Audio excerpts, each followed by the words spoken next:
Bonjour, je vais vous donner 7 astuces pour encore mieux utiliser votre planning et vous me direz si vous les connaissiez. Allez, on regarde ça tout de suite.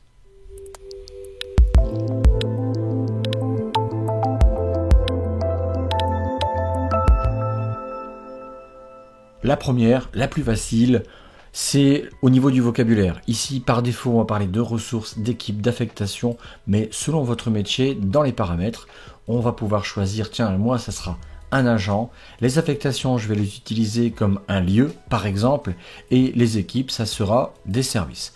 Et automatiquement, vous aurez ce changement de vocabulaire. Allez, ça c'est plus facile. La deuxième astuce, celle que j'aime bien et que je dis à tout le monde, c'est d'utiliser les emojis. Les emojis, vous les connaissez sur vos smartphones, c'est les smileys. Mais dans un planning, au niveau professionnel, ça peut donner une information complémentaire et plus rapide à lire. Vous le voyez ici dans cet exemple, par exemple, il y a Tony, il y a Léonard, il y a aussi Anne où il y a un petit pixel. Mais Tony, c'est une scie, ça pourrait être par exemple un menuisier, peu importe, ça donne une information. Ici, j'ai même une tâche nuit avec une horloge. D'ailleurs, ces horloges-là, il y a toutes les heures dans les emojis. Je pourrais dire, tiens, ça commence à 7 heures. Alors, comment on les utilise? Sur Windows, c'est facile, c'est le raccourci Windows point virgule. Sur macOS, c'est la touche contrôle commande. Vous savez, le A et E, là, un peu mélangé, là, l'ancienne touche pomme, c'est la touche contrôle commande et espace. Et sur Chrome OS, c'est la touche rechercher, majuscule et barre d'espace. Alors là, je suis sur un PC. Donc comment on va faire pour appeler ma fenêtre d'emoji? C'est à partir de Windows 10, mais qui est en dessous maintenant? Il n'y a plus de raison d'avoir en dessous de Windows 10. C'est Windows point virgule, mais on a aussi dans le clic droit emoji. Et donc là, vous retrouverez, par exemple, on va aller sur le deuxième onglet où il y a tous les emojis. Et donc à la fin, donc au début il y a les plus récents, et à la fin il y en a plein qui vont être intéressants. Par exemple de 1 à 10, des flèches, on va aussi avoir des cercles et des carrés de couleurs. Un peu plus haut, on aura par exemple ici des punaises, des agendas, des montres, des horloges. Bref, vous allez avoir plein d'emojis intéressants, ou si vous recherchez téléphone, boum, j'ai un appel, ça me parle tout de suite. Alors là, ça serait redondance d'information, mais peu importe, vous m'avez compris. Attention à la couleur d'arrière-plan. Et ici, vous avez votre emoji qui va être mis là. Troisième astuce, les affectations. Moi, je les ai appelées les lieux. Et bien d'ailleurs, on va pouvoir même compléter cette astuce avec celle des emojis. Au bout d'un moment, vous allez avoir beaucoup d'affectations qui ne vont plus être utilisées. Et ici, comme en bas, vous allez voir, on va masquer les affectations dans la liste déroulante. Alors, qu'est-ce que c'est que ce masque où on voit ici le symbole de la lune? Eh bien, dans mon menu déroulant, je ne retrouve pas cette affectation parce qu'elle est masquée. Sinon, au bout d'un moment, je peux avoir une liste qui peut être grande et que je n'utilise plus forcément, mais qui reste toujours dans les tâches où ça a été affecté. Si j'efface moi ici des lieux, je les verrai plus dans les tâches affectées, c'est juste une relation. Je vous parlais qu'on peut les utiliser avec les emojis. Oui, regardez cette astuce secondaire. Tiens, je vais aller sur Albert, je vais aller sur la gauche, et là je vais aller faire un emoji. Je vais pas mettre ce check vert, je sais pas comment on appelle ça, la case verte. Et bien pareil, vous allez sur votre tâche et vous allez retrouver ici la flèche verte. Donc rappelez-vous, il y a des cercles, des carrés de couleurs. Ça peut être très très pratique pour l'utilisation de votre planning. La quatrième astuce, c'est quand on va utiliser ce qu'on appellerait une vue agenda. Alors, si je clique sur une personne, vous avez remarqué, on va pouvoir la déplacer d'une case au-dessus, d'une case en dessous, bien évidemment. Il y a un petit changement. Ceux qui ont lu l'historique, c'est indiqué. Je reviendrai sur l'historique à la fin. Ce qui se passe, c'est que l'application, elle regarde où est votre curseur, le pointeur de la souris, lorsque vous déplacez la tâche. Elle ne regarde pas l'ombre qu'on utilise en survol, elle regarde ce curseur, c'est là où elle sait où vous le positionnez.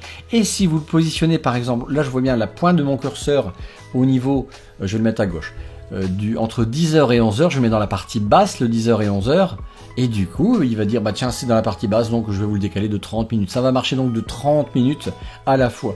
Si je refais attention, je vais cliquer sur le bas de cette tâche pour vraiment qu'on voit la différence. Il ne regarde pas le haut de cette ombre qui est utilisée, mais mon pointeur, si je le mets en haut de ma case, voilà, il va positionner la tâche là où est mon pointeur de souris. Ok ? Pour la 5e astuce, vous avez remarqué que dans les paramètres, vous pouvez choisir les jours fériés selon votre pays. Ici, j'ai mis France. Lorsque je reviens dans le planning, si je m'en vais au mois de mai, là vous savez qu'il y a pas mal de journées fériées, vous avez remarqué qu'il y a différentes couleurs. Alors actuellement, on utilise un système qui nous envoie les journées fériées selon les pays. D'ailleurs, on va le changer quand même dans le futur, parce qu'il y a des choses qui vont être plus intéressantes pour nous. Et vous remarquerez qu'en survolant l'entête des colonnes, vous avez le nom de la journée fériée. Une des raisons pour lesquelles on va changer, c'est que nous souhaitons en fait d'avoir toutes ces informations en français et elles ne nous retournent que les mots anglais. Mais c'est pas grave, pour l'instant, ça fait déjà son travail. Et il y a des jours fériés qui sont plus clairs, et bien c'est parce qu'elles sont, disons, on va dire, régionales, locales. Si je survole ici le 22 mai, c'est l'abolition de l'esclavage et c'est en France et c'est spécifique à la Martinique. D'accord ? Donc elles sont secondaires. D'accord ? Mais ben voilà. Ça, vous le saviez peut-être pas. La 6e astuce, elle n'est pas très connue. Mais ceux qui ont Planning Pro déjà avaient des habitudes. Cette barre de temps, elle est cliquable. Enfin, j'espère que vous l'avez remarqué. Si je clique sur le mois de juillet, je vois le mois de juillet complet. Si je clique sur une semaine, je vois les semaines complètes. Et ça, c'est une nouveauté de Planning Web. À droite et à gauche de la barre de temps, on peut se déplacer d'une journée à la fois. Mais si on veut se déplacer de semaine en semaine, eh bien l'astuce elle est derrière la touche contrôle de votre clavier. La touche contrôle et ces petites flèches là. Donc si j'appuie sur la touche contrôle, vous pouvez pas le voir mais croyez-moi sur parole, j'appuie dessus et si je clique, je passe d'une semaine en arrière à une autre. En fait, je vais passer de moins 7 jours à plus 7 jours avec le bouton de droite, simplement en pressant la touche contrôle. Et pas mal celle-là. Hein. Et alors, la 7e astuce, c'est une astuce un peu qui vient par rapport au web, vous l'avez peut-être vu sur les réseaux sociaux, il y a certains, ils ont des noms de profil avec des écritures bizarres. En fait, peu importe, dans la technique, chaque caractère, c'est ce qu'on appelle un format Unicode. Peu importe, en gros, derrière les tables de caractères, il y a une tonne de caractères, il y en a plus de 100 000, il me semble. Et il y a un site, entre autres, il y en a plein ici, qui s'appelle ici lingojab.com, Twitter Font. Et bah, si je tape le mot planning, il va me donner tous les types d'écriture qui existent derrière certaines polices de caractères. Et en fait, on va pouvoir les réutiliser. Alors vous taperiez par exemple formation. Et bien à droite, il va vous donner tous les types d'écriture de caractères spéciaux. Alors tout en bas, il y en a des assez folkloriques quand même. Mais on pourrait faire un copier-coller. Il y en a qui sont plus gras, italiques, soulignés, regardez. Même après des écritures cyrilliques on dirait. Et si je prends au hasard, même des écritures inversées, bon ça n'aurait aucun intérêt, on est bien d'accord. Je vais prendre ici celle qui est un peu une sorte de gothique.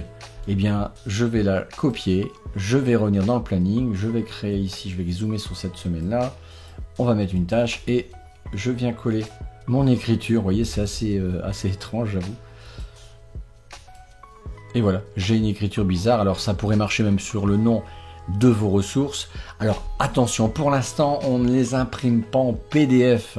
Donc si vous utilisez les exports PDF, ça marche pas encore. On y travaille, on va trouver des solutions pour ça. Bon, c'est pas non plus indispensable, tout le monde ne les utilise pas, mais cette écriture là, on va dire c'est un clin d'œil, c'est rigolo. Alors comment on peut savoir ces nouveautés qui restent? Eh bien, il vous suffit d'aller dans Déconnexion. Tiens, une astuce bonus. Regardez en haut, pas beaucoup de monde l'a vu. Il y a mon compte. Quand je me connecte, vous mettez en login, souvent la plupart d'entre vous, votre email et votre mot de passe. Mais vous pourriez mettre un login, pas forcément votre email. Vous allez sur mon compte, puis Connexion. Et là, vous pouvez mettre un identifiant, c'est-à-dire un mot par rapport, en plus en complément à la place de votre email. Alors je vais me déconnecter et vous allez observer que en bas à droite il y a un numéro de version. Alors on va pas le retenir, c'est évident, personne ne retient ce numéro, mais de temps en temps, jetez un petit coup d'œil, et puis peut-être qu'un jour il dit tiens, ce numéro a changé, ça veut dire que nous avons envoyé une mise à jour. Vous savez que Planning Web se met à jour automatiquement, on planifie ça à minuit, c'est à peu près ça, assez régulier, il y en a au moins une mise à jour par semaine. Donc quand vous vous connectez, vous rentrez dans votre planning et tout en bas à gauche, vous avez à propos, puis version. Et c'est là que vous pourrez regarder ce qu'on a apporté dans la version. D'accord? Donc on essaie d'être clair, c'est pas toujours évident, hein, parce qu'on a parfois notre jargon. Et voilà. Alors j'espère que ces astuces vous ont plu et que vous les utiliserez pour encore mieux utiliser Planning Web. Et merci beaucoup de l'avoir écouté jusqu'au bout et à très très bientôt.